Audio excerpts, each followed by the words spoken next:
My name is Angie, and I am an entrepreneur.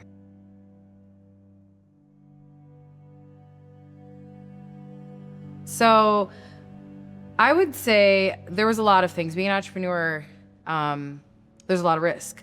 So it started when I graduated and I was working a job that was considered corporate. And it's kind of the path that everybody goes down. Like you go to school, you get a job in the degree that you graduated with, and you work for a company, right? So did that for 2 years, and I remember sitting at my desk and being like, is this gonna be my life? Is this what I'm gonna do forever? And I, at the time, was very passionate about bodybuilding. And while I was working, I started my career in bodybuilding. I did shows, and I was really good at it. And it changed my life so much, and I wanted to help other women specifically have this same impact, this same change, like my mindset, everything. I was like, I don't want to go down this path. I don't want this to be my life. And I'm not gonna follow the mold of what I'm told I need to do. So, and that was kind of a scary thing because I was still like very young and figuring everything out. And bodybuilding is your body. So I started posting myself on social media, and I started getting backlash from people, and a lot of people saying like, oh, do you really want to put yourself out there like that? You'll never get a job. Your kids are gonna see that one day. And now I'm like, yeah, I hope they do.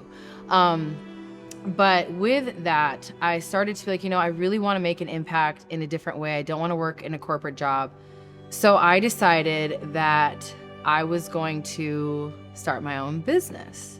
And with bodybuilding, I posted my body and I did all these things. And I'm gonna talk about the reason why I almost didn't take the risk. And it was because of the people in my corner that I was like, they're gonna be cheering me on. They're gonna be excited for me. And I posted those pictures, and I'm gonna talk about the hardest one, the most hurtful one, was my father. He called me and said, take those photos down off of social media. I'm so ashamed. Like, I cannot believe that you are doing this.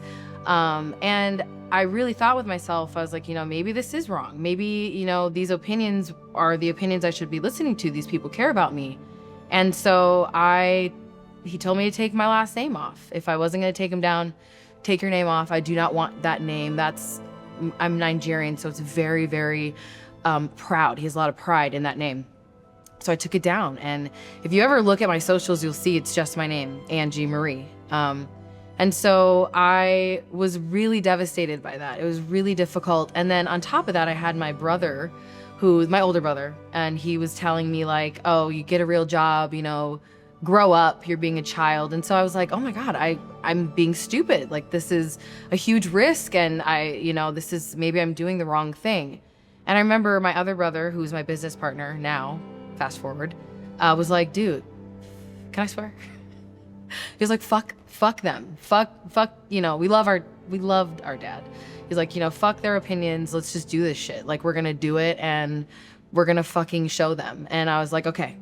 I found my person, I found my voice within my brother. And then I started listening to myself because I was like, this feels right. And I wanna make an impact. And so we fucking did it. And if I would have listened to my friends that were telling me my kids were gonna be embarrassed of me, my dad, the person I respected and loved the absolute most in this entire world, at the time, my coaches laughing at me, making fun of me, like, oh, you think you can do this? Like, if I would have listened to them, the trajectory of my life would have been vastly different, and I would not have walked down the path that was actually intended for me. I would have fallen into the mold of being like everybody else.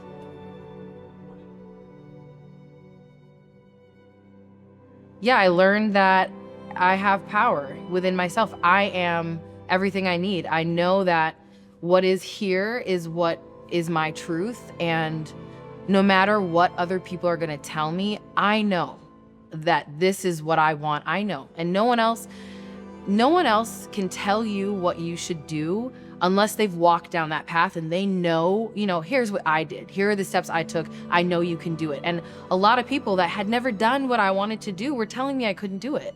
And so it taught me that the people you listen to are important. You do need mentors. You do need people who are in your corner, but you know within your heart what is right for you.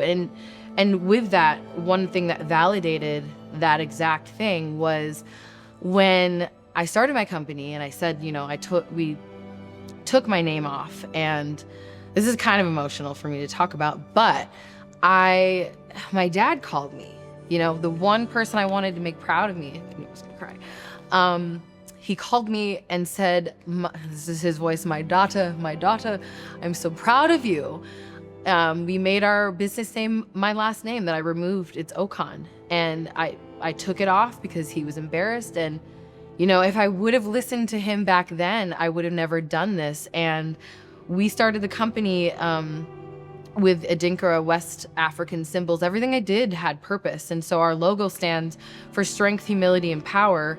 And it was all because I wanted to make my dad proud. So the day he called me was kind of like that moment of like, you did it, and you did make your dad proud regardless of what he told you should do.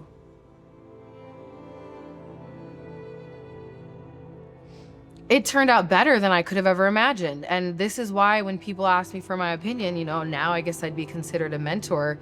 They ask me like questions about, doing what they're doing. And I'm like, do what makes you happy. Like, don't listen to other people, start a business. Like, there's so many people like, well, I want to do this. I'm just scared of, I'm like, do it.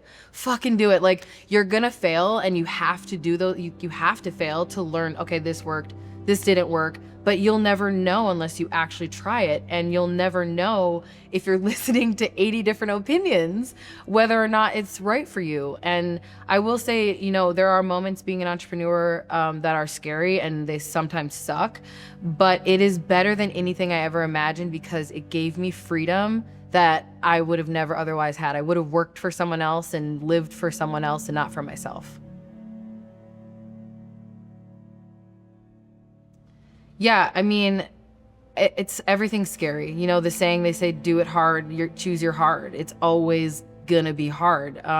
There's risk in everything, but there's no reward without taking the risk. And I think that's one of the most powerful things to think about. Like, do you wanna just be comfortable? Do you wanna do what everyone tells you to do, or do you want to do what you want and what makes you happy?